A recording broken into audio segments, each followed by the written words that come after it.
It's Thursday, December 19th. I'm Matt Harmon. Welcome to the Yahoo Fantasy Forecast, and it is a hell of a day to talk ball. And join me to do just that is Nate Tice. Nate, what's going on, buddy? Not too much. I changed the poster out. I think our, anyone watching on YouTube can see that.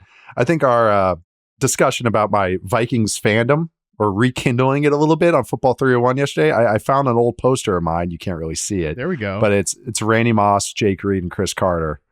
Iconic poster in the Minnesota area around 1998. There's what do they call it? 3 deep. And I think you could get it at your local Burger King back in the day. And every kid around my age had it. Mine's signed though. You can't actually, but like my dad gave it to me. He took terrible care of it, so you can barely see the signatures. But yeah. I just wanted to give that a little shout out there. Change up the posters a little bit. Incredible. Yeah. I mean, I can make out now what that is, that it is Vikings related. So this is good stuff. Cool. Okay. Now we're getting the full look. Oh yeah. Pan that camera up there. Oh yeah. There we go. This is why you subscribe on YouTube right here. I get to see my desolate office with stuff laying everywhere, memorabilia everywhere on the floor. Behind the scenes of Nate Tice's lair. They got a Hannes Wagner rookie card back there, and so that. Well, we are not going to spend the entire show breaking down what is and is not in Nate Tice's office. Again, that's the premium feed. You sign up for Yahoo Fantasy Plus, you get the behind the scenes look into everybody's shooting location. Okay, so that's the reason to sign up for that. Check corporate box. No, we're not going to be doing that. Subscribe. Yeah, make sure to subscribe. We're not going to be doing that. What we are going to be breaking down today for the final fantasy film room of the 2024 regular season, because as I mentioned yesterday, we are going to have a little bit of an altered schedule for the holiday next week, and then of course it's week 17, so we'll be going back to probably like 2 shows a week in through the NFL playoffs. So this is the final fantasy film room. The topic for the day is Dynasty, kind of the big debates that might be coming in the offseason, some real pivot point players. We're going to look at some guys that have maybe overperformed, underperformed expectations this year, what that means for kind of the next couple of seasons. So that's the Dynasty angle. And also we'll talk a little bit about their matchups coming up for week 16 and week 17, just what to expect in this final chapter of the season. But before we do that, Nate, in our first section here, got some pretty big news last night that the Atlanta Falcons are benching Kirk Cousins. They will be starting Michael Penix going forward. I think this deserves like a full scale breakdown because this is a pretty significant piece of news, not just for, the Falcons are a playoff contender. They're going to be playing on Sunday Night Football in week 17. That's a big game against the Commanders. It's a big NFL storyline. It's also a big fantasy storyline. I've gotten a ton of questions over the last, few hours. What am I doing with Drake London now? What am I doing with Darnell Mooney coming off a stone 0 against the damn Raiders? Anything, affect the whole offensive ecosystem with Bijan Robinson? So let's sort of just kind of, what was your reaction to hearing the news last night? It's not great process from the Falcons, I don't think. It's a lot of resources committed to this room, the quarterback room. But I think just even looking at just this little snapshot of this last month, give or take, it needed to be done. Kirk Cousins was hindering the offense more than he was helping it, which was not why you signed Kirk Cousins. Even an older Kirk Cousins with an arm that's, dropping to, I would even say, below average at this point in time. And now he can't move out of the pocket, which hinders, again, the entire offense when you're relying on bootlegs as part of this offense, as we've talked about before. That really just is going to kneecap you, where you have to be deadly efficient from the pocket on a team that is going to be run first anyways, based on the offensive coordinator's background and also the investments in Bijan Robinson and having Tyler Algier in that backfield as well. But it just it couldn't be a complete unit with how Cousins is playing these days. Like he just can't operate how you have to operate. They even, not even just passing game wise and not even just bootleg wise, they only could run certain runs because of Kirk Cousins' lack of mobility.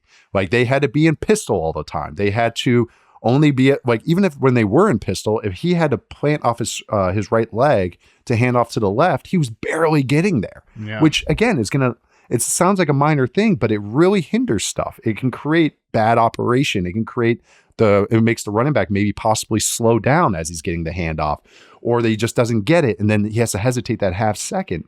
So I think all these dominoes that were falling because Cousins couldn't move, and it looked worse.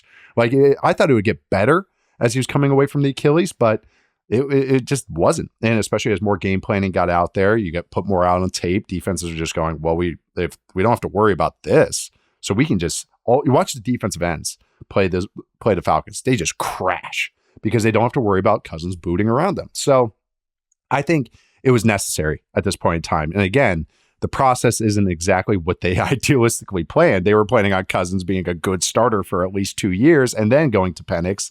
But they had an emergency contingency plan that they have to get to a little earlier, I think, than they expected. So, but yeah, this is just, it was needed at this point in time for a team that wants to make the playoffs. That's why they took a quarterback at 8, is because they said, we don't expect to be picking in this area ever again. But I mean, they might be in the teens this year, which is kind of ironic with it. So I think it just because of the hindering that Cousins' lack of mobility was happening to the offense without the arm strength to kind of create room for error.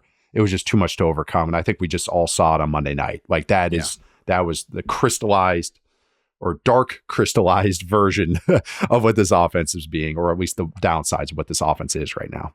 Yeah, had to be done, and offensive limitations were the two things that I thought as soon as I saw the news as well. Yeah. And yeah, I'm glad that you brought up, like, it's not even just the passing game. He is struggling to like get to the perimeter to hand the damn ball off on some of these stretch outside zone runs that have been the base of this run game. I mean, just he is so physically limited right now. It's funny because you mentioned that his it just never really got better. It got worse. I would argue that his season kind of went like this. On YouTube, you can see this. Like, it was as bad as it could be at the bottom at the beginning of the year. Yeah, in the first probably remember the Steelers game. The Steelers game after week 1. It's funny, and like all those things ended up kind of coming back around. But like it started down here, and then maybe middle of the season it sort of went up a little bit, and then it just really crashed down in these last few weeks. But the other funny thing about that, Nate, is if you take out I know this is probably not great analysis, but I don't care. I'm going to do it anyways. If you take the 2 games out against the Tampa Bay Buccaneers this year, week 5 and week 8, his full season numbers, Kirk Cousins, 2,723 passing yards, 10 touchdowns, 15 picks, 79.3 passer rating, 5.4 adjusted net yards per attempt. I mean, just that's beyond acceptable starting level, all those numbers, especially when it's not somebody that's giving you any benefit from the run game or whatever. So it did have to be done. And yeah, it's funny because Kirk is uniquely still what he is now. Like, if you can just sit him in the pocket or sit him in shotgun, he can pick apart a Bucs defense. We kind of talked about this. That was yesterday. We talked about this where the Bucs defense and their concerns. Like, Kirk Cousins is weirdly like perfectly still good enough to take advantage of those. But that's it. I mean, but literally that was the only defense that he could do that to this year. And it's beyond the point where he could start for this team going forward. Now, I mean, back to the Penix pick, in my opinion, I think the only way that it makes sense, and I'm not saying it was a good pick or that the process with the Falcons quarterback position this offseason was good. Okay. I'm not saying that. I think in my mind, the only reason that them taking him there, because Nate, I just don't buy like, oh, Kirk's gonna start for 2 years and then we're gonna throw in Michael Penix when he's 28 years old or whatever, and in a couple of years.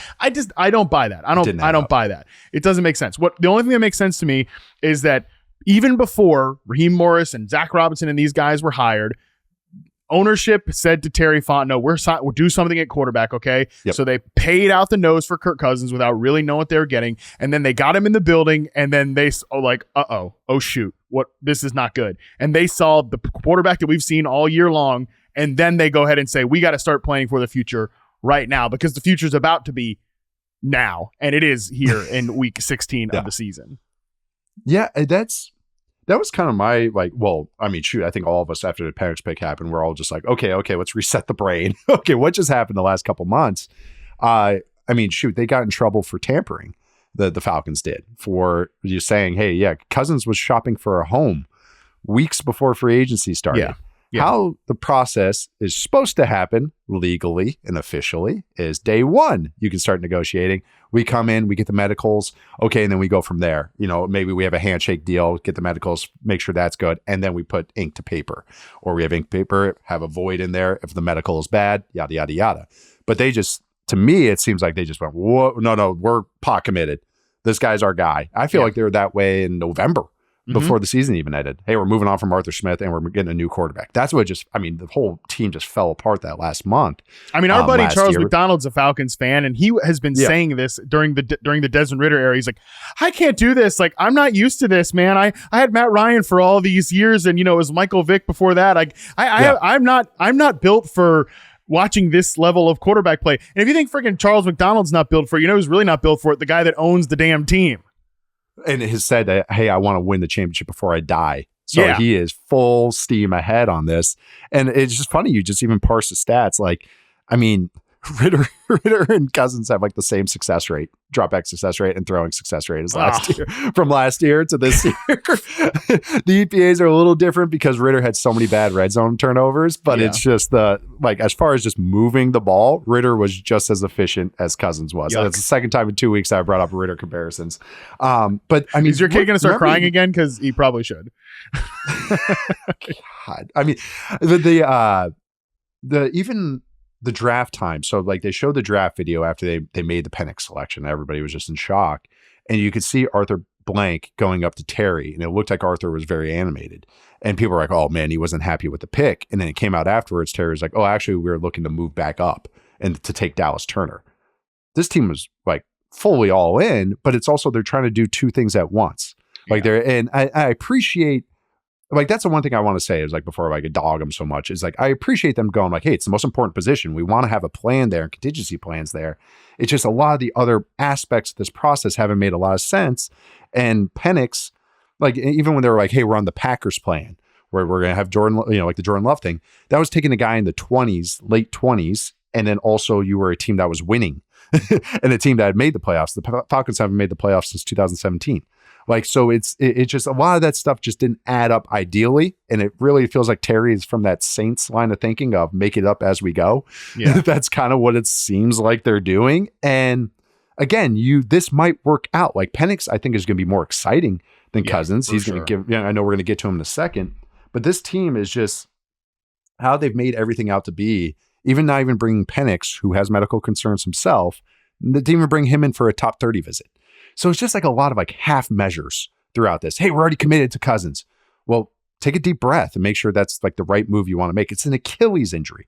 And even before the season, you, me, Charles, we were trying to figure out the Jets and the Falcons and, how is this going to work? And how are these quarterbacks going to be there? We didn't have a lot of data points about 35 plus year old quarterbacks coming off an Achilles less than a year later. And I made the joke that my only data point is Kobe Bryant, and he fell off a cliff. And I know that's NBA basketball player and all that, but we have seen this is just so much to overcome, and they were pot committed to it. So it's a lot that I'm trying to parse through and trying to figure it out. But I want to see, I do think that they needed to go to Penix. How they got there before that is still just messy. And just also like, are you all in, or are you building to the near future, the long future? Like, what are you building towards?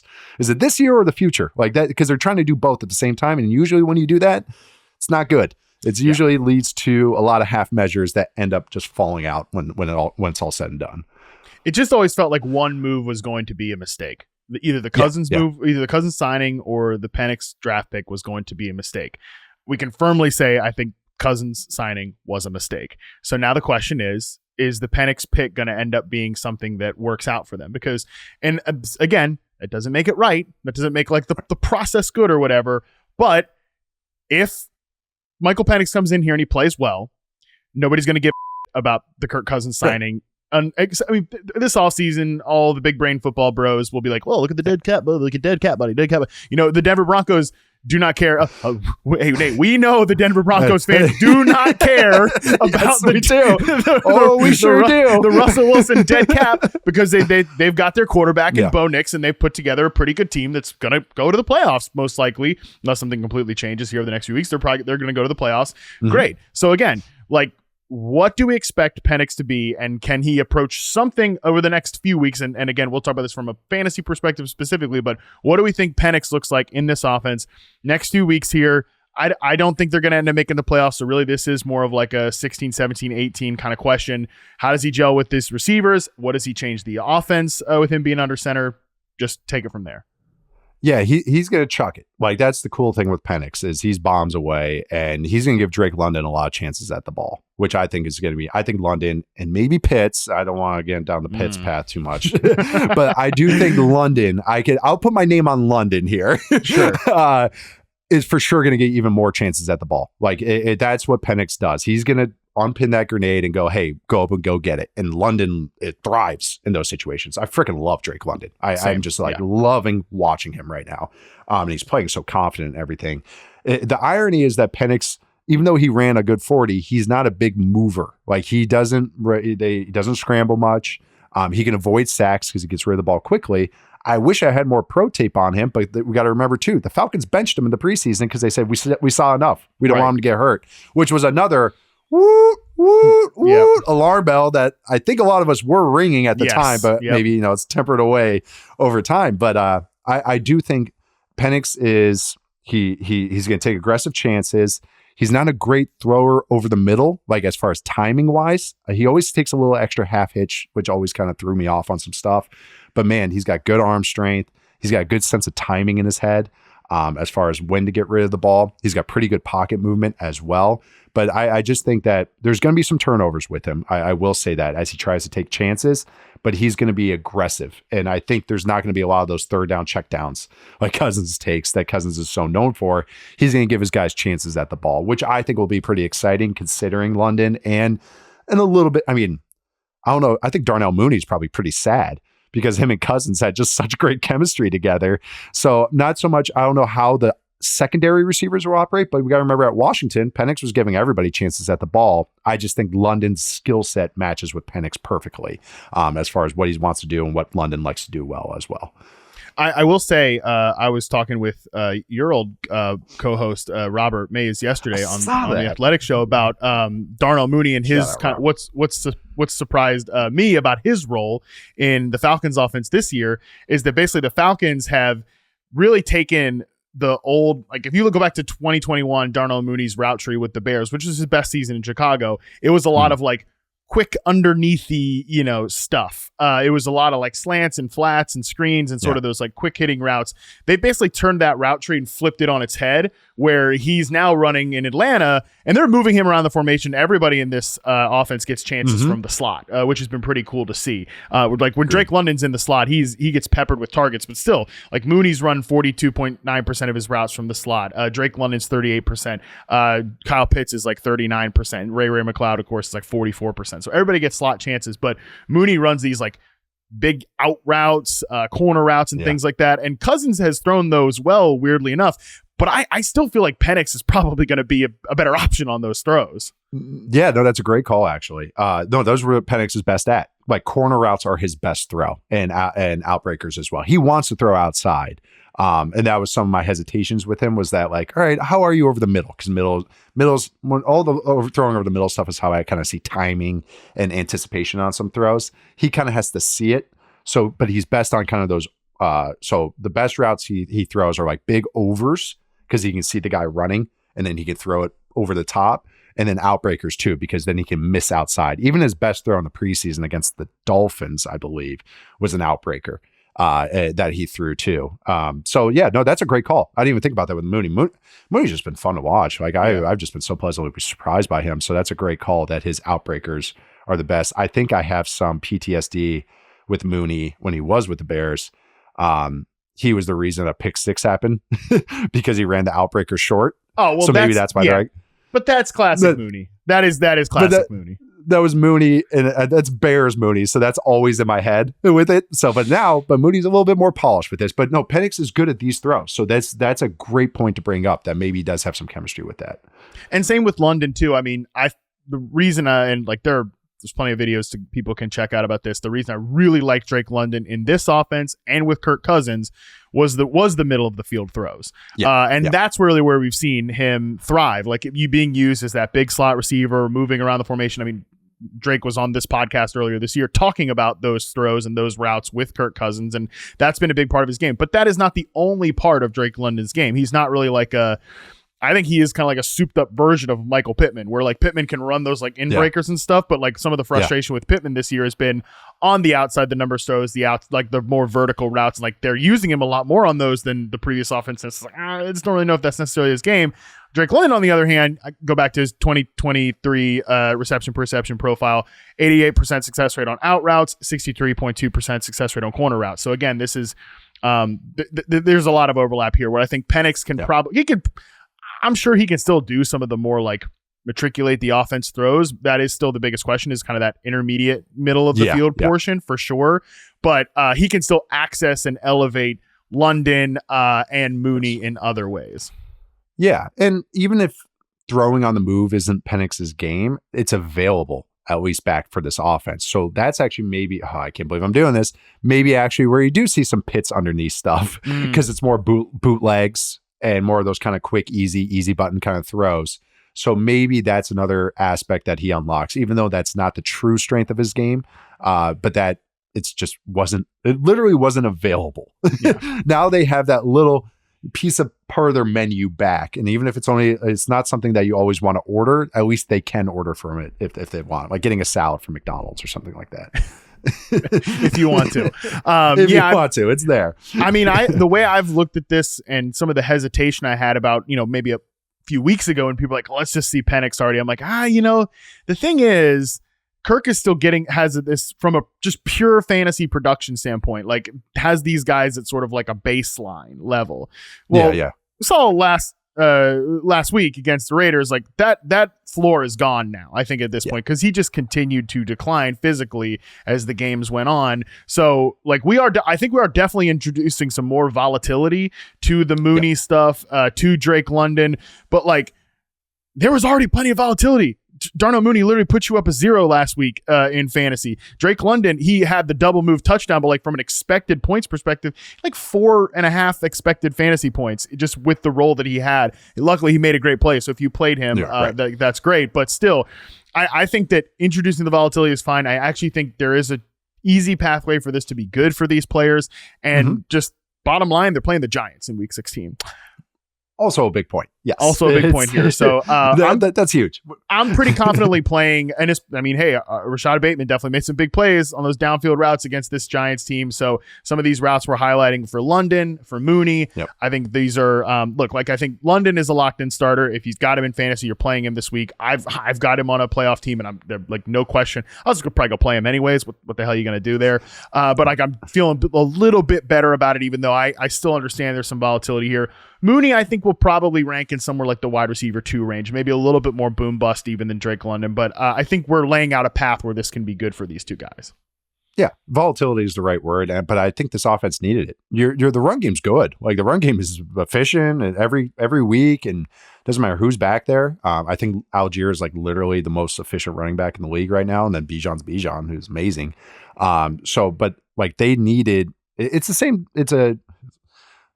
kind of discussion we've had about the Steelers. Like they need explosive passes, and if Cousins is not providing that, then it's like, all right, well, this offense gets tight if the run game does get keyed in on. So that's what Penix is going to provide. At least some grenades are getting thrown. And I mean, lastly, for Penix himself, I mean, because I've got some questions about people like, do they want to start him in Superflex? That's a little spicy to me. I think you got to be in a pretty tough spot. But hey, like, if you need to, I might. I mean, I'll probably rank him in that like QB 21-ish, 22-ish. I don't know. Fair. I mean, would I rather play him than what I'm seeing from Caleb Williams right now? I mean, I think that's like kind of the same bucket of players, like Bryce Young versus the Cardinals. I'd probably like to play him more than I'd like to. Maybe like to play Bryce more. So I don't know. It's just not one that I have like a bullish stance on. Giants are out both their corners, and I think they're nickel, or at least they're hurt right now too. So that's another thing. And Dexter Lawrence isn't in there. It's a pretty good setup for a rookie quarterback to go in this week against just a battered Giants defense right now. So it's not the worst setup for him. So I'm with you. I'd maybe take him. Yeah, I'll take him. Who the Bears got? I've totally forgot. Bears are like so dead. Bears have the banged up Lions defense. So yeah, in Chicago though, that's got the weather to deal with. I don't know. I'd rather almost go with I'd go with Penix over Caleb for sure. You're not going to get rushing out of him. That's another thing. Ignore the 40 time. Penix's play style is pocket oriented, which is good in a lot of ways. You like a lot how his quarterback, how he throws and everything, but some of his creation will leave you wanting more. So rushing probably won't get a boost there. You are not going to, what does everyone call it now in fantasy world? The Konami code? Yeah. Quarterback rush. You're not going to get that with Penix. You might get a scramble, but it's not his game. Well, I think we thoroughly broke that down. Let's take our first break. When we come back, we'll get into some of our dynasty players to watch next couple weeks into next season, right after this. All right, we're back. Nate, let's get into some of the dynasty debates that we're going to talk about here. Look, with this basically like, instead of trying to like predict or whatever, we're going to tell you which players are going to be some of the biggest dynasty debates this offseason. Again, we'll talk about them sort of in the lens of the next couple weeks, what to expect, because that's going to matter how these guys finish the season in terms of what we're debating them for next year and things like that. So we each picked about 4 to 5 kind of guys that have maybe underperformed, overperformed our expectations. We went sort of younger players, first, second year, maybe some third year guys in this as well. So I'm going to let you go first, buddy. Give me your first name here. Oh, it's a combo. It's the Cardinals rookies, Marvin Harrison Jr. and Trey Benson. Apologies to Tip Ryman, their tight end. But that is who I had focused on for this exercise to start. We've had a lot of discussions about Marvin Harrison Jr. on this show. We talked about his role. We talked about a lot of the things. Did the Cardinals make a mistake not going with Malik Neighbors or Brian Thomas Jr. or anything like that? I will say I just did a nice long study of Marvin Harrison Jr. He is very, very good. He is very, very polished. So the thing at the catch point, ball is getting knocked away. Christian Gonzalez got him a couple times on that. That is something he has to work on. But as far as just route running, as far as like being a receiver and hands and just feel for all that, it's already advanced, just like he was as a prospect. I'm seeing right now. I'm seeing tweets right now about how he's a poor route runner. And I feel like I'm going insane. But he is still this advanced version. This Cardinals offense is going to be run first under Drew Petzing. That's the design of the team. They're also their offensive line, well coached and does a lot of things well schematically. Doesn't have the greatest players in the world up front. They have a really good left tackle. The center's okay, but the rest of that's meh. And I think that's been part of this, is they don't want to drop back a ton. They are a little scared to drop back deep. And I think that has kind of limited some of the passing stuff until they have to. And that's where you do see some cool stuff with some outbreakers with Marvin Harrison Jr. and all those things. They need to expand his role. And now this is going to be, I am not willing to go, hey, Petzing doesn't get it. They need to expand all this stuff we've talked about a million times until I see year 2. Yeah. And then I really do think this Cardinals team, Cardinals franchise as a whole, is going to be very Steelers-like, where they bring guys along and then they slowly add layers to their offense, slowly add layers to their asks. Hey, you're just this role to start, and then we'll just start feeding you more and more and more. And I think that's my theory anyways. And just how they seem to go about things and being very well coached, that makes a lot of sense to me. And I'll talk about Benson in a second. But I think with Marvin Harrison Jr., they're trying to spoon feed him, and not because he can't handle it, but I think they just want, hey, you're going to be really good at this, and then we'll start adding the other layers. So I still want, that's why I think for the debate of this is that, like, if you have Marvin Harrison Jr. stock, hold on to it. Like, this guy is so good and so talented. I'm telling you guys, I know the production hasn't all been there, but his stats are actually starting to line up exactly like his dad's. His dad in his rookie year, which I think is so funny. But that's what he is. He's not this big freak ball-winning dunker. He is a smooth slasher, finesse type receiver. So I think we have to recalculate what we expect out of him. But I'm telling you, like, watching him and studying him, I'm more impressed, and not just because I've been bullish on him, but more just like, okay, you're going to be fine. And I just want to see him in year 2. So saying, if you have stock on him, hold it. If you can get him cheaper than you would expect, maybe start poking and prodding, maybe trying to get that, maybe bait someone in that. And the same discussions too with Trey Benson. They're going to be a run first team. You almost have to look at this as like what the Lions did with Gibbs and Montgomery is kind of a lesser version of that, but they want 2 viable backs. They want it to be a 60-40 split down the road. I think with Benson, even during camp, they had him as the number 3 back because they were just, hey, learn protections and then we'll play you. And that's why they've eked him along. And then they started giving him some run. I think he got banged up last week, started giving him a little bit of run as they signed the extension for Connor.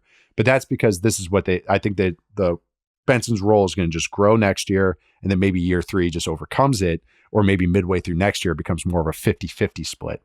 But this is just the design of the team. Fantasy purposes, it stinks. I get that, and it can be frustrating. But this is how the Cardinals are being built, it looks like, as someone that's wasted way too much time watching the Cardinals this year. These are the theories that I have with these guys. So it's a big way for me to say kind of like hold the fort with these guys, even if it's not going to be always pretty week to week right now. I think year 2 will see the dividends being paid for how they're slowly bringing these guys along. Yeah, Benson dealing with an injury right now. So, I mean, I think it will be interesting to track his second season. And if they add any competition into the backfield, that will be something that I think tells you how they feel about what they've gotten from Trey Benson behind the scenes. So that's definitely going to be something to watch in the offseason. I mean, Harrison will definitely be a hotly debated player in the offseason. I think he already is. I'm with you that I think that most of the reason that his season feels like a huge letdown is not because, I mean, like it's a solid rookie season. I think both on film and statistically, it's fine. It's just relative to the massive expectations that came with him, both in like the draft cycle, the stupid generational prospect thing, and also just where he was drafted in fantasy this year was extremely aggressive, and he's definitely underperformed that. There's no question about that. So again, I think it's mostly he's a little bit of a victim of his own like high expectations here. I do like your point about like they're seeing what his role looks like in future seasons. And, even you've been compared it to like the Steelers. And I mean, George Pickens was kind of this way where they basically just like tossed him out at vertical X receiver in year 1. And his role has definitely expanded since then, put more on his plate in year 2. And in year 3, they really kind of have had him run a much more diverse route tree, certainly than what he did in year 1. And I think they'll be interesting to see that with Harrison, because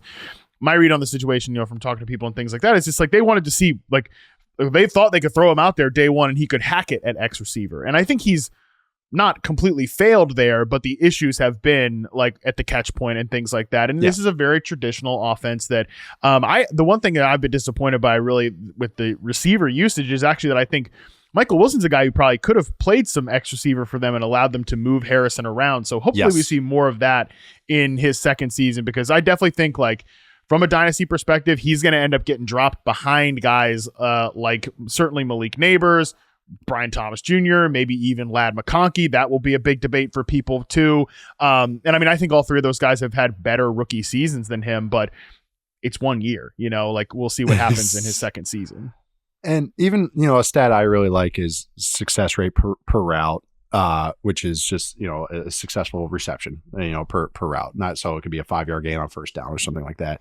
And he holds up like perfectly well in those metrics. Like it's not like, I think how you framed it, it's like, it hasn't been generational. It's been a solid rookie season. Like it hasn't been disappointing. I think it's only disappointing if you expected a Jamar Chase rookie season out of this. And you also have to look at how those teams were built. It was the Bengals that first year with Jamar Chase. It's with his college quarterback who he's BFFs with, and they were past first, second, and third down.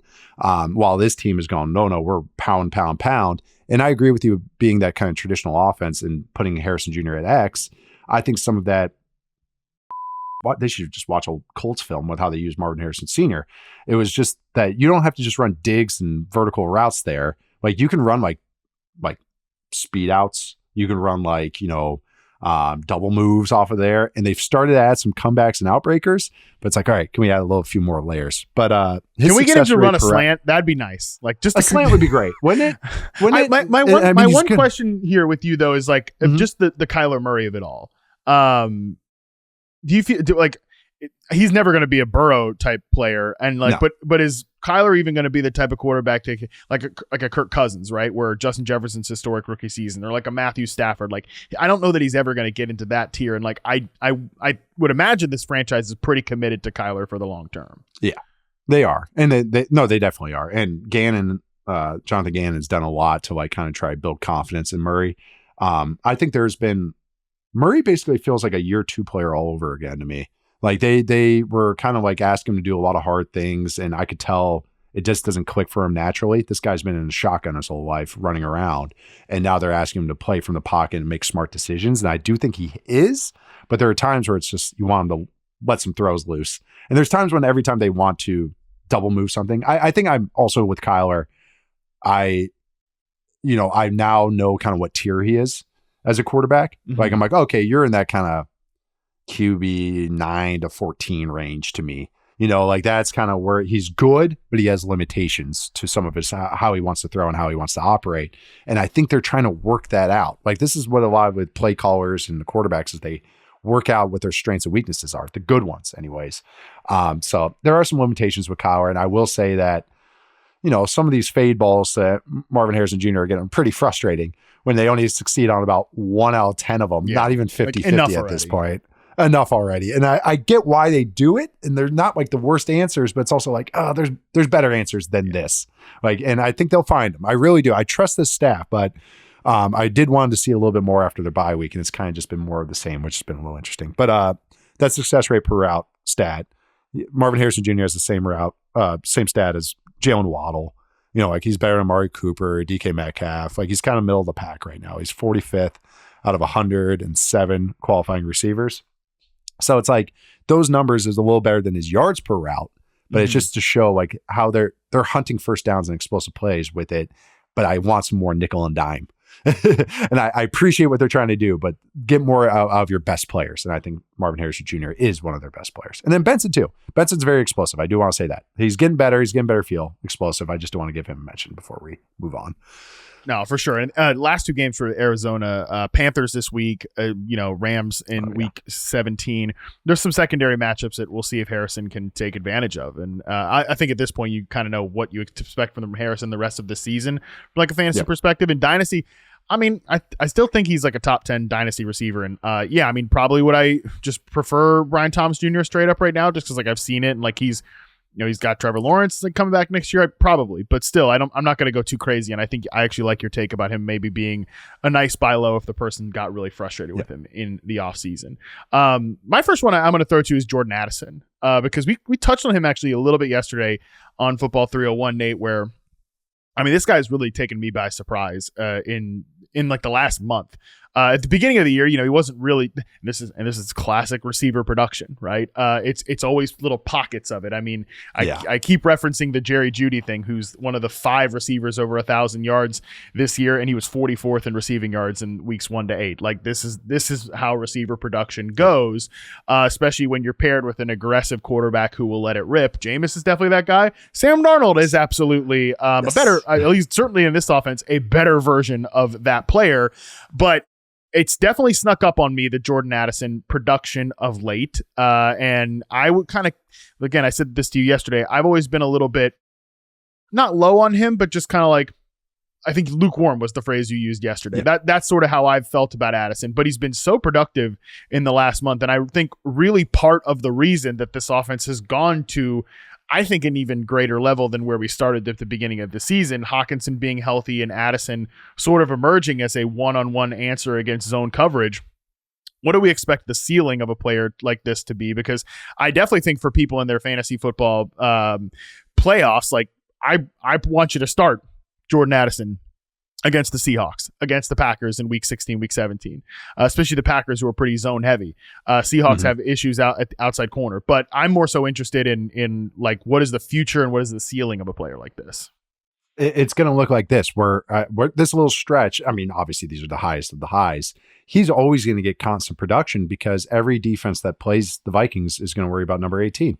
Addison could be as good as can be. They're all going to go, well, where's number 18 at?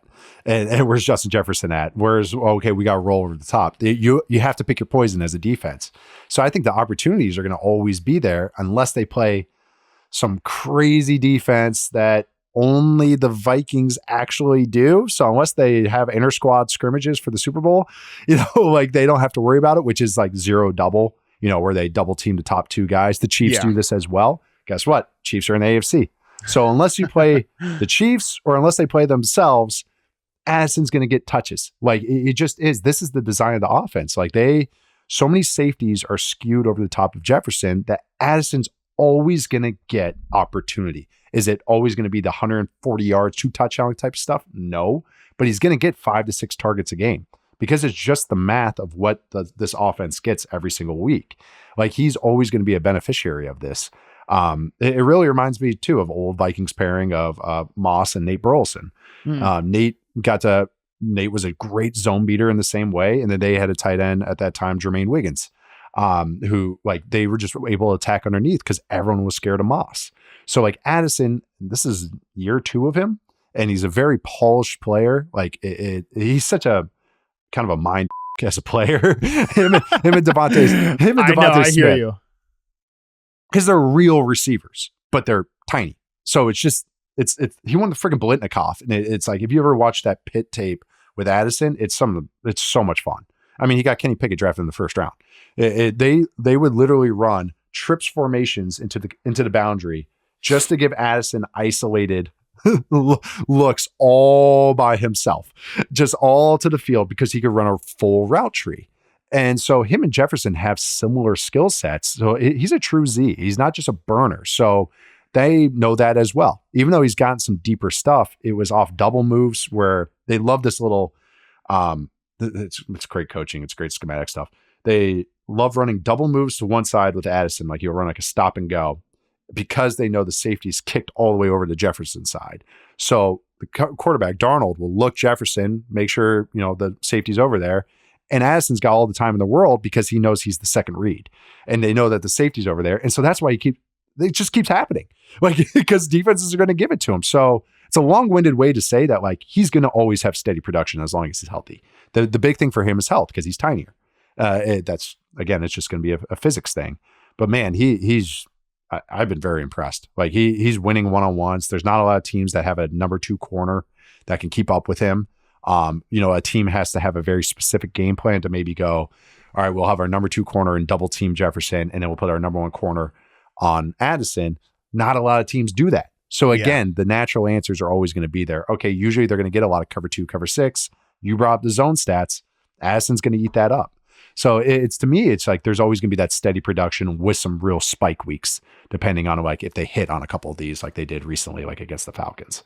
Yeah, I mean, the defensive kind of game plan that you laid out there, that's like the old Bill Belichick thing where he would where he would double your number 2 receiver and then just line up like ISO 1 coverage on your number 1, or vice versa, whatever. But anyways, not a lot of teams do that. Like the Lions at times have done that to Justin Jefferson, where they've played like hard doubles on him and then just manned up everybody else. And that's where I think and this is going to take like an off season of investigating here for me. Has Addison taken a step in beating man coverage? And does that put him in? Because that to me would be what puts him in the like Devontae Smith tier, or the Jalen Waddles, the typical like, this guy's a 2, but he's a great 2, as opposed to just like, I think in his rookie season he was a fine 2. And again, to put a point on this about like you said like steady production. I think he's gonna be one of these guys like steady year-long production, but I think week to week it could be very, very boom bust. Yeah.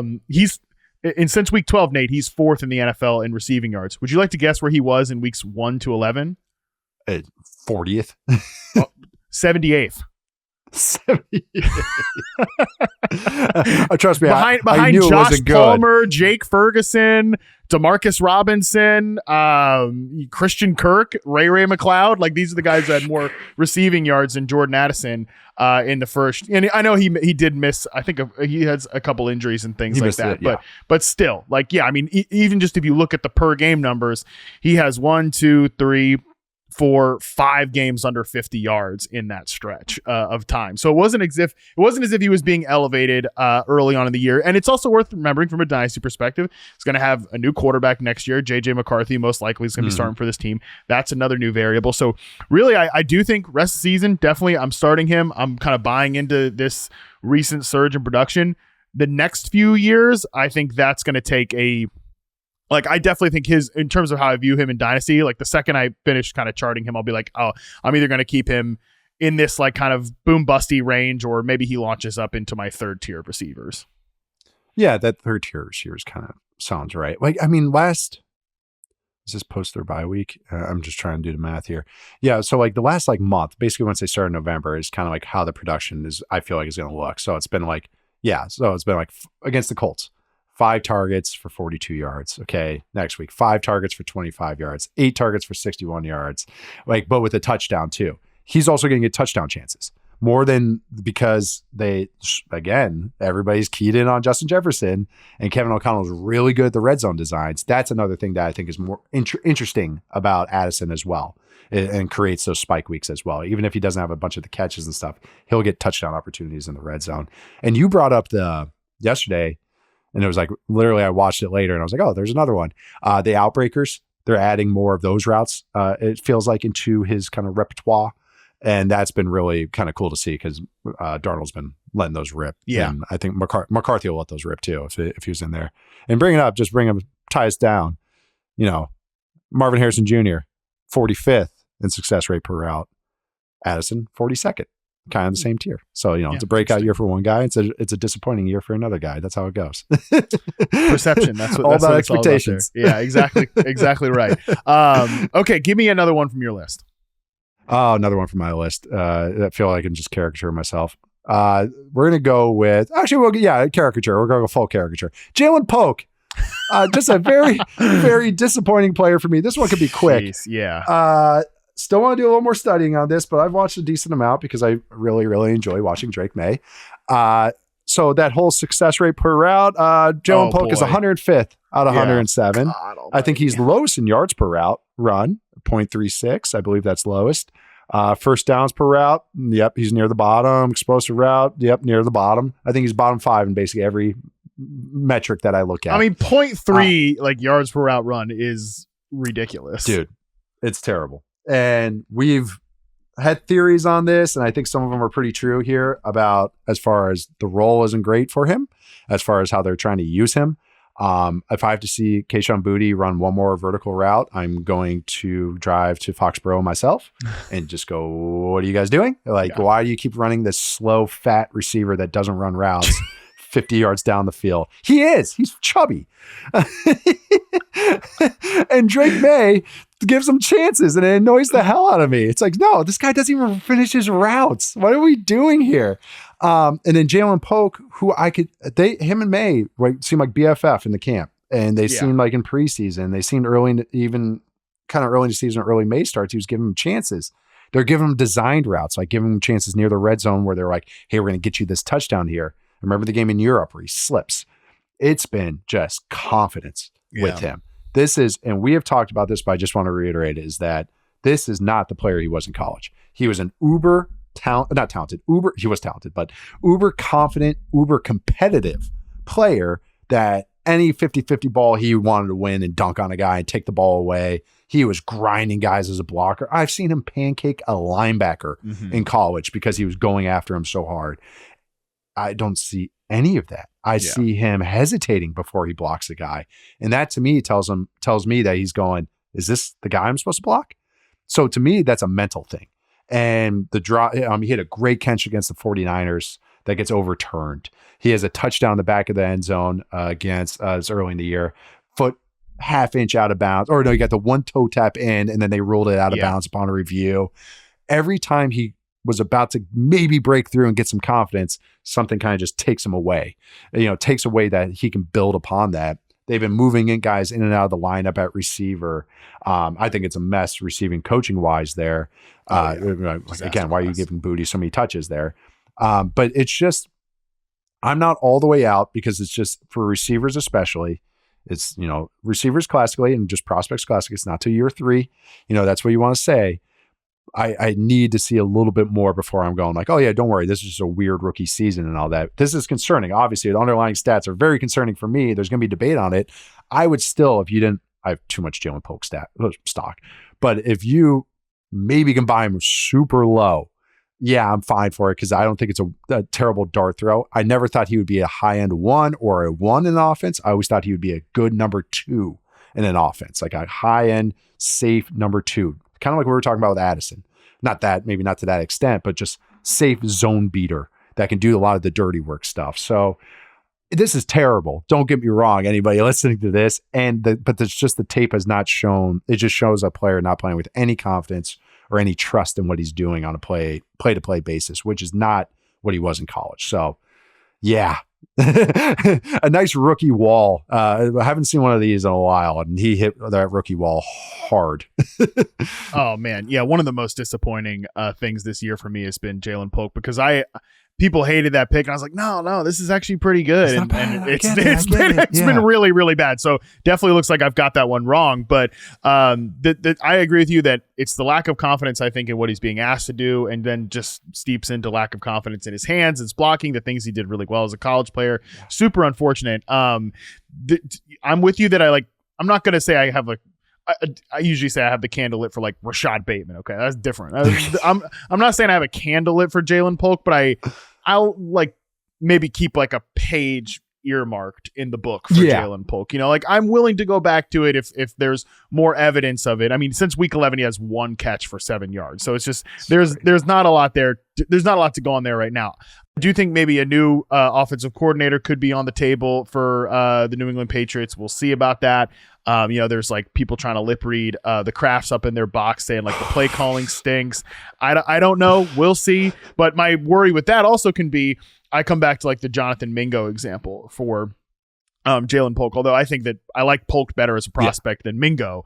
And definitely for sure. I had Polk a tier higher than a guy like Mingo, but Mingo is like, I could see him working as like a big slot receiver sort of in that regard. And then the Panthers in year 1 just threw him into like a traditional Z receiver role outside. And like, there was no evidence on his film that was ever going to work. There's no evidence on Jalen Polk's film that he was ever going to be like a high end X receiver, but that's basically what they asked him to do right away. And it's been to start the year, is about as bad as it could get. And then they just kind of stopped playing him. When they've played him, they have used him in like more off the line slot type stuff, but I don't know. So we'll see if that can be like a new play caller comes in and you just wash out with that guy. So who knows? Or they reconfigure, if they sign a big guy, they reconfigure the whole room, and that kind of like gives them a chance. Yeah. But I could tell you there's a play against the Colts. They put him in there. I could tell it was a key block. They motion him in. Hey, this is a huge block for you. He just gets steamrolled. And I could tell, I don't think he played much after that. But that's the thing, is like, those are the chances you get as a young guy. If you're not a top 10 pick, like, hey, you got to do this stuff. And that's why I think it's so disappointing for me, you, and probably the Patriots staff is going, what the hell? This is what you were awesome at. Not even just good, awesome at as a prospect. And now you can't even be average. Yeah. That's just the disconnect going on with him right now. So just not fun. Not fun. Not fun at all. I've got at least 2 more from my list I want to get to. Let's start with Jackson Smith and Jigba here, because it clearly been a huge hit this year. I liked him a lot as a draft pick this year. He's wide receiver 7 on the season. He's taken a big step in the back half of the year. He's been their most important offensive skill position player. Zach Charbonnet's been giving them stuff. But certainly, like in the back half of the year, JSN, I think, has been their most important skill position player. He's been a big answer for them against pressure. Obviously, rest of season, it's just are we getting Geno or are we getting Sam Howell? Like that is the analysis. And JSN's been such a good pick for some of my teams that like even if Howell's out there, I'm probably going to have to go down with the ship on this one, but I don't want to. And it's only because I've got to start like multiple flex players, and it is what it is. For other people out there, I'd probably rather start other folks if Sam Howell is going to be behind center against the damn Vikings this week. Like that's tough. But I think the more important question is, we know JSN is good now. I think that was an outstanding question after his rookie year. And like you've said this before, it takes like 20 starts. It takes at least like halfway through their second season to really get a good handle on the player. I think we know now he's good. I thought his rookie year was fine. I thought his early season film was fine too. But now I think he's been legit, really like a needle mover in the back half. And more akin to the prospect I thought he would be. This play that we're seeing right now is what I thought he'd be as a prospect. So I guess the question then is, going forward, like how high can he fly? Oh, this is kind of like what I see as his ideal usage and version. So I think this is more real than anything we've seen previously, as far as like the last month or everything. Ever since their bye week, the Seahawks have been totally reformed after the bye week. I'm with you though, real quick. The rest of the season, the Howell stuff totally scares me, because Howell is a boom bust quarterback all the way. I call him the 3 true outcomes quarterback, which is just it's sack, scramble, explosive play for the offense or defense. Like for real. The ball does not hit the ground in a good or bad way. It's so that, but JSN is more of a methodical receiver DK Metcalf is even Lockett are kind of the boom bust maybe receivers that I picture Howell kind of pairing with. So that's where little concerning. I'm with you on that for the rest of the season, but I do think that their usage of him going with, okay, yeah, he's going to be a slot guy for most of his career. Like that's where he's going to make a lot of his work. Now he's getting so much production on the outside, and they're asking him to do real things outside of just like underneath routes, to running more intermediate routes. And again, this is anecdotal. I know, I'm sure you have numbers on this, but it feels more that I always hate doing that because I know you could just go, all right, and look, but it just feels like they're expanding his role in this last month or so to be more of a full route tree. He's never going to be a burner, but the fact that he can get maybe those, I'm catching the ball at 12 to 15 yards as opposed to 4 to 5 yards, those add up. So I think this is very real as long as Geno's back there. I'm a little concerned too because the Seahawks center might be out a little while Teamy, and that is very concerning. So that with Howell, that is like that recipe for disaster that could be happening. And they're going against freaking Brian Flores. Oh, I know, like I know. This is just a lot of scariness for the Seahawks the rest of the way. But as JSN as a player, for fantasy purposes, I think this is very, very real. I'm with you. We're saying that this is what I was expecting him as a prospect. Never think he's going to be that true alpha elite guy, but he's a guy that deserves targets, can eat targets, and be very successful with those targets. I mean, his underlying numbers are really good too. Like, I think the perfect way to kind of encapsulate him is, he's not going to break 2 yards per route run. He's at 1.89, but he's 26 in successful routes per route run. Oh God, successful catches per route run. Like he's up there. He's like the same numbers as Brian Thomas Jr. right now, but Cooper Kupp and him have the same kind of success. And that's kind of how I picture him, kind of Cooper Kupp-ish, maybe a little smaller version of that, but those are the catches that he'll get. Absolutely. And I think, again, depending on sort of, this is probably Lockett's last year with the team. I think Metcalf, we could definitely say he's plateaued as a player. I think JSN is probably going to be like a leap ahead of that at this point. So, really good player.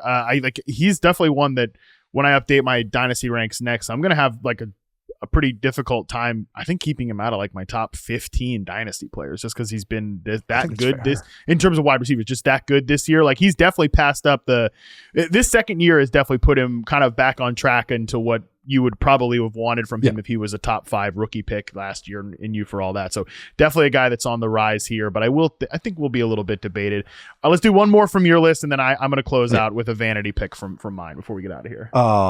I was going to do Anthony Richardson, but come on. I think we don't need to debate that. Just listen to the last 2 months of our podcasts or anything you see on Twitter. I'm going to keep up with the receivers though. And this is for me, it's really just this group. We already talked about Drake London. He's locked in. I don't care who the quarterback is. If they have the same offensive coordinator, it's a perfect offense for him. I think Drake London is scheme proof, quarterback proof, just because he's a big bully ball winner that can win inside and outside. Done. Okay. But the rest of his class, I think, is just so interesting. Garrett Wilson, Chris Olave, even Jameson Williams a little bit, Christian Watson, George Pickens. I threw in Alec Pierce just for fun. But I already know what Pierce is. You want to talk Wan'Dale Robinson too, Nate, or what? Yeah, Wan'Dale Robinson. Who else is in that class too? Actually, there's another one that just popped into my mind. Who's the guy the Browns drafted? The guy from Purdue, David Bell. Yeah, David Bell. I don't even think he's on the team anymore. Oh my God, he got first round hype for a minute.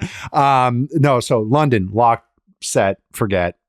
Receiver 1 as a prospect, still my receiver 1 from this class. I really love London, but like Garrett Wilson is so interesting to me because he's uber talented and he is always going to be kind of a loose route runner is how I'll describe him, which can lead to some volatility especially with a quarterback that wants his guys very precise, like Aaron Rodgers. But the guy is just so talented. Yeah. And I just don't know. The Jets are just such a mess and Devontae Adams is still there. They might run it back with Rodgers. There's also a lot of whispers right now with Vrabel going to the Jets. I also want to drop that right now. But yeah, there's some whispers. But if this is the same setup, it's like, all right, well, what does that make of Garrett Wilson? Like, because obviously him and Rodgers just can't get that pure connection. Like Wilson wants to do some things. He thinks he's open. Rodgers wants him to do other things. If Adams is still there, his role is just so wonky because Adams is automatically going to be the one. So this is more like questions I have even for you, Matt, than more of like a declarative statement because I wouldn't say I was lower on Wilson. I thought he was an easy first round pick, a guy you take in the top 20. It was just, I had always hesitations with maybe, is he going to be this consistent guy? And this might not be the best situation for him to earn that consistency. Maybe he does and takes that big leap into year 3, but I'm just still kind of like a little confused on maybe how to gauge him for dynasty purposes. So that's why I wanted to bring his name up, was him. And Olave is just health stuff. Yeah. There's Saints quarterback stuff. Oh God. It's just, these are just more questions really just for you, Matt, than maybe me making a big statement on them. I definitely think there's been definitely a production, and I think maybe a little bit of like a talent gap between London and Wilson. And then, man, Olave's so good, but it's like always something, and now with the concussions and just what the future of that team looks like is a little questionable. I think those two guys are still, Olave, I might need to drop into tier 3 as opposed to tier 2, where I've had him for a long, long time, just because of some of these concerns and questions. With Wilson, man, I don't. My instinct is still they don't end up running this back with Rodgers, and they especially like, you think talking about Vrabel, you think he's going to want to come in there and be like, all right, I'm going to spend the first 2 months of my tenure as this team's head coach waiting for that guy to call me back, I don't think so. But, and even if they're going to bring Adams back, they have to adjust his disgusting, absurd cap hit, which again, you get a new coach in there. I feel like it's just going to be kind of a blank slate. And I think these guys like Wilson and Breece Hall probably aren't all that thrilled with how their third seasons went in the NFL, especially when both those guys had uber productive seasons on the Jets in year 2. And I do think Wilson can be the type of guy that a bad quarterback can I mean, Zach Wilson, he was very productive with Zach Wilson. And then it's get Aaron Rodgers in there. And they're just have been a little bit of a weird stylistic fit because of some of the things that you're mentioning. So I actually think that a change here would be good for Wilson, even if it's questionable. What is it? Is it one of these rookie quarterbacks? Are they trading Are they trading for Kirk Cousins? Are they trading for Derek Carr? Are they going to do this? Cousins to the Jets would be so funny. I've already seen the Photoshops. Which, log off, go outside if you're Photoshopping. Oh, you Kirk said Cousins. Carr to the Jets too. Actually, that's interesting. Yeah. Oh, yeah. That's actually interesting. In the chat they said Jason said Jameis Winston. That would be that would hit Jameis crack, in New York. Yeah, Jameis in New York. Even New York team. Oh yeah, for sure. I mean, him with Malik Neighbors, and eventually he'll get benched because that's what Jameis does. But either of these guys would be crazy. Those productive. 6 weeks will be a hoot. Yeah. Hey, look at Jerry Jeudy, 4th in the NFL in receiving yards or whatever. Yep. So yeah, I mean, I think that I still have a lot of faith in Wilson. I still think he's a top. He's so talented. Top 10, top 8 dynasty receiver. Somebody I definitely still want on my team for sure. Marvin Harrison Jr. or Garrett Wilson. I literally have those dudes back to back in my ranks, and I was thinking about flipping them and putting Wilson ahead of Harrison, but just because I think he's been a better player so far in the NFL. But obviously, we've got more time with Wilson. Yeah, he's more dynamic. But it's just that. But there's the 2 perfect receivers that they're such different archetypes, and it's kind of like even though Harrison Jr. is big, it's just that he's the clean route runner, that type, and Wilson's just so explosive. So it's just such a funny dichotomy with those 2. All right, last one I want to get to here before we take a break and preview Thursday Night Football. I hesitate to open the Bears can of worms because it is always a can of worms, but I do want to just have a little conversation about Rome Odunze because I think he will be a very hotly debated dynasty player in the offseason. Rest of the season, I'm hoping you don't have to start any Bears. I'm hoping you don't. That would be great. But if you do have to start a Bears receiver, it's probably not Rome. It's probably DJ Moore or like you hate yourself and you got to start Keenan Allen, the second half hero, Keenan Allen. But with Rome specifically, I really don't want to go down the whole the Caleb or the coordinator or the bag, all that stuff. I just want you to talk about when you've watched Rome specifically. What have you seen, and is there anything that's got you concerned about him? Because you and I both really liked him as a prospect. I think I had him as receiver too. I had Harrison, Odunze, and the Neighbors. Right now, I definitely think I would probably rather have Neighbors. He's been in a better situation for production, no question about it, but just he's more explosive, whatever. Yeah. But then the questions are going to start to come for other people. Like, do we like Brian Thomas more than him now? Definitely from a dynasty perspective, like probably yes. But like Ladd McConkey, like how far is Rome falling down the ranks? And is that his fault? Is there anything you've seen from him, or is it more just the situation? A lot of it is situation. So like you do have to blank that over. And I know that's just a cop-out answer, but it is. And I do want to, I just realized this today, the receiver coach for the Bears, who's now the offensive coordinator because all the changes that have happened, was Keenan Allen's receiver coach for the Chargers. So that explains a lot. Interesting. Yeah. That is interesting. The politics of that room make a lot more sense now. So just learned that this morning. I can't believe I missed that this entire year. But yeah, Rome and Odunze, I would say, I'll start with a negative. Been more mental busts with him. And again, this is why I want to say it might be situation, but how I expected Rome and Odunze to be, I thought he was going to be a pro's pro right away. I thought he was going to be super smart, super polished, not make a lot of mistakes, play tough, play hard, all those things. He still plays tough, plays hard, plays fast. I can tell his head's spinning a little bit. I would even bring up a early sack against the Vikings. And I don't know who was at fault here. And that's what's hard because the route concepts were so freaking bad. But that's what's nice. A good offense, I can tell what happened. I can go, oh, okay, this. A bad offense, I'm like, who knows? I don't know what the route was supposed to be on there. And, so they're just throwing stuff at the wall. And Keenan Allen runs high on a route. They're both running in breakers. So I'm not sure if Keenan Allen's wrong or Odunze's wrong, which is a problem. But it just seems like a lot of that, where Odunze might be the one at fault. There was last week against the 49ers, multiple people clipped this, including me. They ran a mesh concept, and three guys were all right next to each other. Wasn't sure if that was Cole Kmet or Roman Odunze. My natural instinct would be, I'm going to defer to the vet, the tight end, and just go, like, okay, yeah, you're the vet. He's probably right. I'm not sure of Cole Kmet either.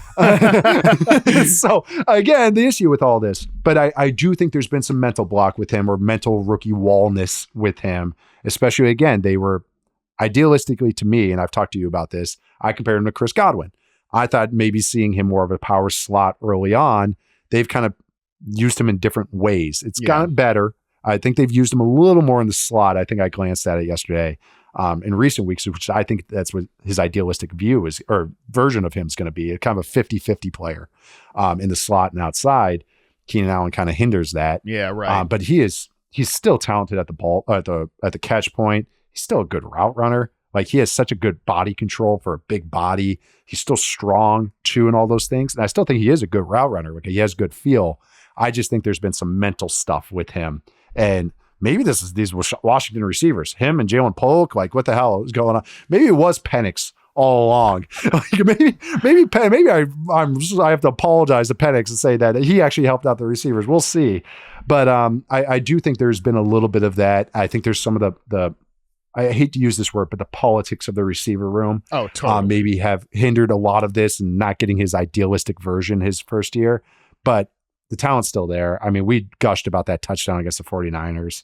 Like that's Odunze all the way. He caught a screen against the 49ers, and you see him getting north right away, and the Vikings actually. See him getting north, and you see some of that kind of, that's again where those Godwin comparisons come in, how good Godwin is on those little receiver screens and getting north and being a big body in those. So I'm still bullish on him. I just think these circumstances were god awful. I just watched him against the Vikings, and I'm just like, that was so bad. Like, I can't believe they put that on. It's pathetic. Guys running wrong routes, guys running into each other. Caleb's now looking just like, I don't even know where to look, which he's gotten, like, his polish has gotten worse from the first 6 weeks. So it's just, that's just terrible what you're doing to a rookie quarterback. But yeah, about Odunze though, still bullish on him. I just think the circumstances have really hindered a clean first year, which I think is stating the obvious with anyone who's paying attention to what's happened in Chicago.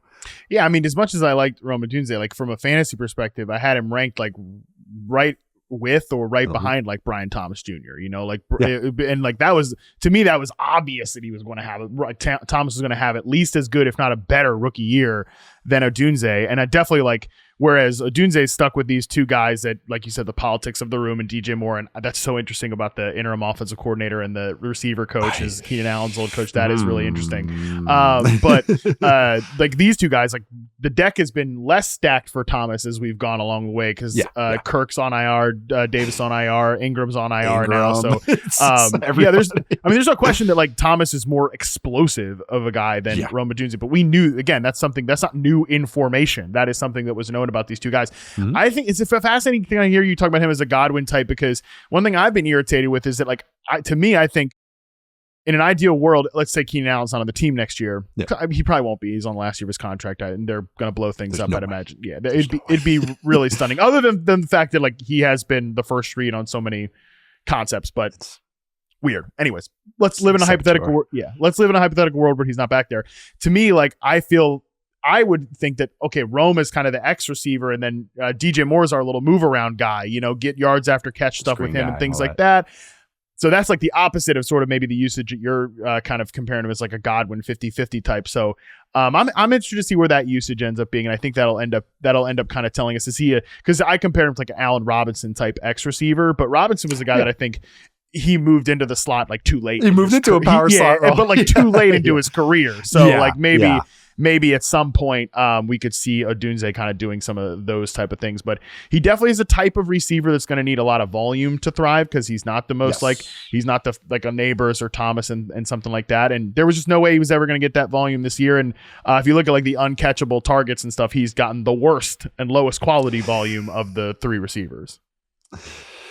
It's bad. I just watched it too. I watched him against the Vikings. It's bad. It's really bad. And there was 1 month, I swear to God, 1 month where it was all coming together for them. Yep. It was, and actually before their bye week, and it just is just falling apart since then. But no, I am not. I was a little disappointed in Odunze early on. I know he was battling injuries, but watching him recently, I'm like, okay, you this is kind of what the guy I was expecting. It's just that, like you, and speaking of Caleb's style, Caleb really does have, and this is how we operate in college, he's going to want quick game and want shorter throws and shorter, more control throws from the spread looks. That's going to work great with Odunze. Yeah. Because down the road, once they kind of trim the fat of the rest of the skill position guys. So I will say there's great stylistic fit between those two.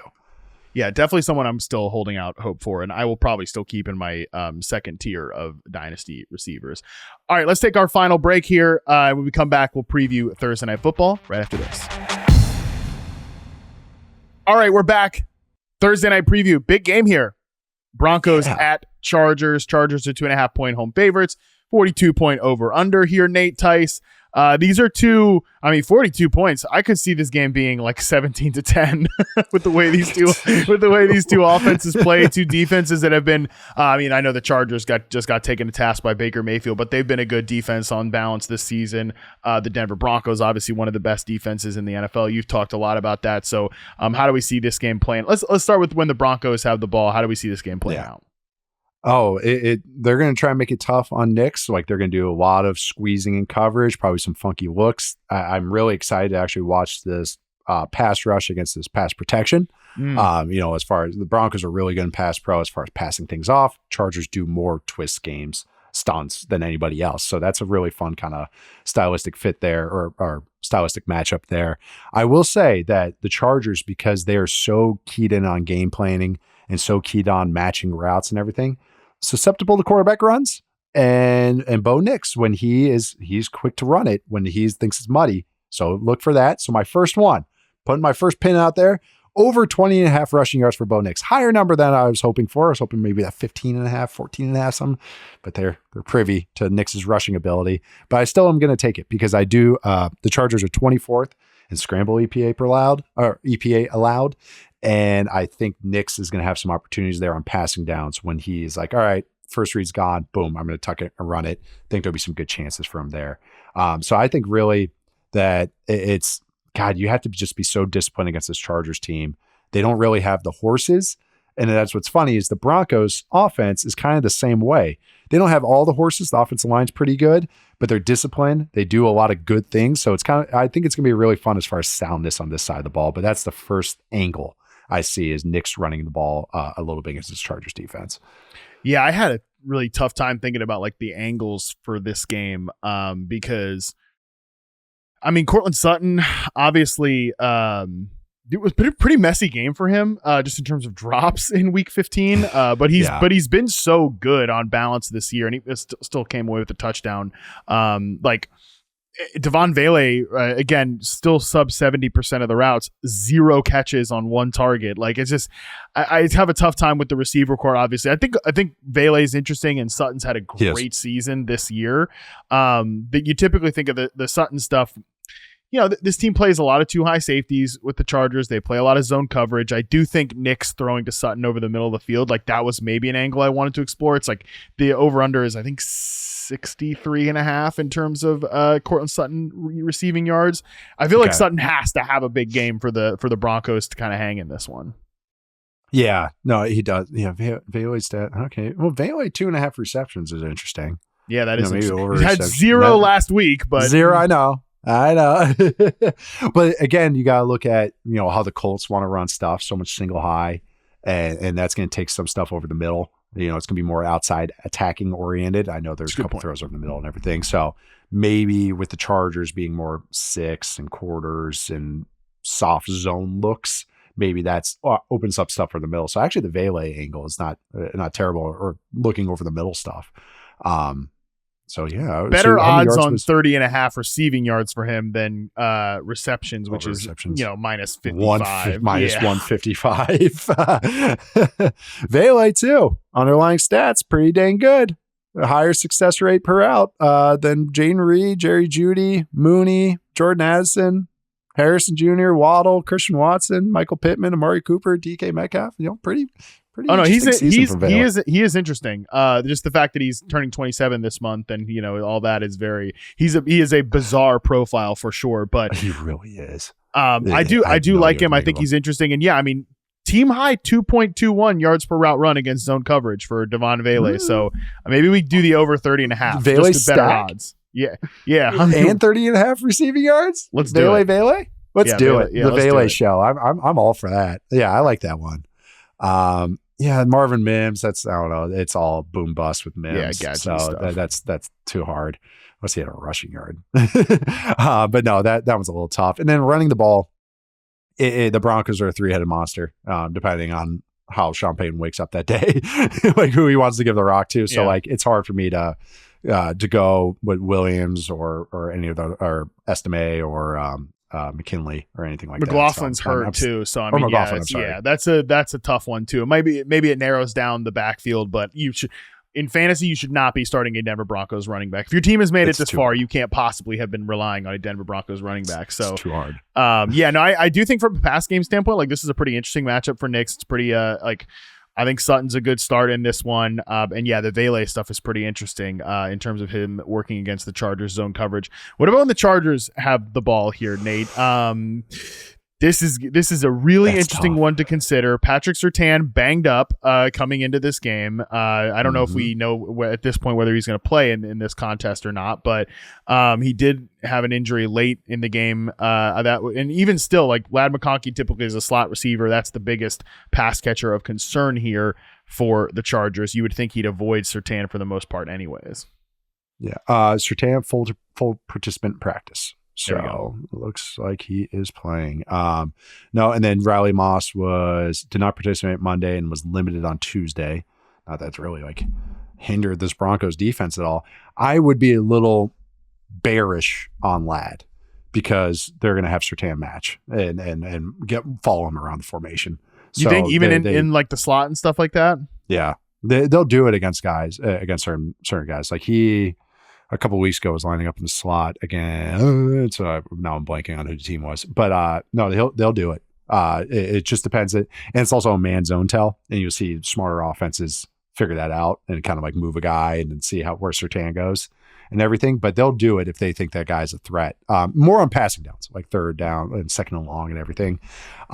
So that's why I'm like a little scared of Ladd, because then even if it's not Surtain, if Riley Moss is playing, he's good too. So that's another thing. And then they have other corners out there as well. So it's maybe looking at the auxiliary receivers for the Chargers. Like Joshua Palmer is over 2.5 receptions. Are we just going number 3 receivers on both sides of the ball? That's maybe one. You can maybe get with the tight ends against this Broncos defense. That is something they've been susceptible to. Stone Smart over 37.5 receiving yards. I mean, Stone Smart 37.5. Yeah.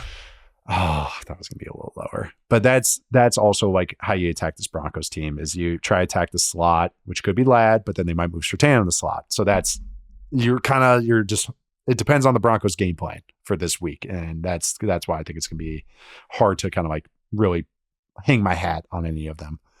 I like the Stone. I mean, just from a betting perspective, I like the Stone Smart call out because ran a route on 56.8% of the dropbacks. He got 6 targets. Like he played a lot with Will Dissly out of the picture last week. So I like Stone Smart from like a betting perspective. Definitely from a like fantasy perspective, you're starting Ladd. It's just, I mean, we're talking about 6.5 catches. We're talking about 66.5 receiving yards. That's obviously risky with the Surtain effect, but we saw it with Judy too. I mean, in this Broncos matchup pretty recently that you just need a few plays away from him if you're a really good receiver and you can, but Riley Moss obviously wasn't playing in that game either. So that's been a complicating factor. That's a mass changer. I know. That's the thing. It's usually it's like, oh, they have one good corner, just throw it to the other guy. And then it's like when Riley Moss is playing, it's like, oh, okay. All right. Where to go here? I don't know exactly where to line up there. Maybe we just go with Smart. Kind of like that. Do we just take the under on Justin Herbert 232.5 passing yards? Yeah, that's what we're doing too. Yeah, I think so too. I really think we also just might want to take the under in this game. I don't know that there's going to be a lot of points in this one. Yeah, I don't know. That's kind of a higher than I was expecting too. I know it's a short week and it's kind of volatile with that, but yeah, I think there's more unders that I like in this game than overs. I was trying to look up how much Surtain's been in the slot this year. Good old next gen stats. I don't think it's been that much. Like I really think there hasn't been that many opportunities for him inside. There's just one game, and maybe that's why it's doing that so much in my head about it. I've never actually even looked at what his numbers are. Please just give. Oh, there he is. It's only 5%. 41 snaps in the slot. Yeah, and they all came in games where he's manned up. So it's all matchup based. So if they think Ladd is worthy of that, then he goes there. If they don't, so maybe you're just hoping that Ladd flies under the radar for them. But I don't know. If you watch one game of Ladd, I don't think he'll fly under anybody's radar about how his ability is. Well, I like these 4 bets here. The Bonix rushing yards, the Vele stack, the Stone Smart 37.5 receiving yards, and then the Justin Herbert under 232.5 passing yards. I feel pretty good about that. And this is definitely a very clean cut game in fantasy. You should not be trying to like, how can I squeeze Quentin Johnston in here or whatever? I mean, this is like if you got Ladd McConkey, you're probably going to have to play him. Maybe you have some better options, but I think you probably have to play him. And honestly, Cortland Sutton, if you've been riding with that. Yeah. Bonix, Herbert, or probably like QB2, Superflex Tice, but really that's it in this matchup. Yeah. Yeah. No, I think you kind of nailed it right there. Yeah. I think Sutton, you just want a red zone touchdown is going to be everything for him. It's going to be a couple chunk plays. That's kind of how the performance will be. All right. Well, that is going to do it, Nate, for the final edition of the Fantasy Film Room of the regular season. Tell the people what you're working on that they can check out this week. Writing about the Vikings and Packers. And how I think they're contenders, which, I mean, the Vikings got double-digit wins already. I don't think I'm crazy in saying this, but more just news with the Lions, maybe taking a drop back, maybe opening up the division, the conference. And I also just my bullish feelings, because we're just saying bull and bear throughout the show, my bullish feelings on the Packers and Vikings. So writing that this week on Yahoo. Love it. Well, definitely make sure everybody checks that out. These are 2 super fascinating teams to honestly consider, man, as we head towards the NFL playoffs. And I cannot wait to get there. Cannot wait for a lot of exciting things to be on the horizon. In the meantime, tomorrow, Friday, Andy Behrens and Tara Roberts will join me, as they always do, to preview all of Sunday's Week 16 action. Until then, we are out.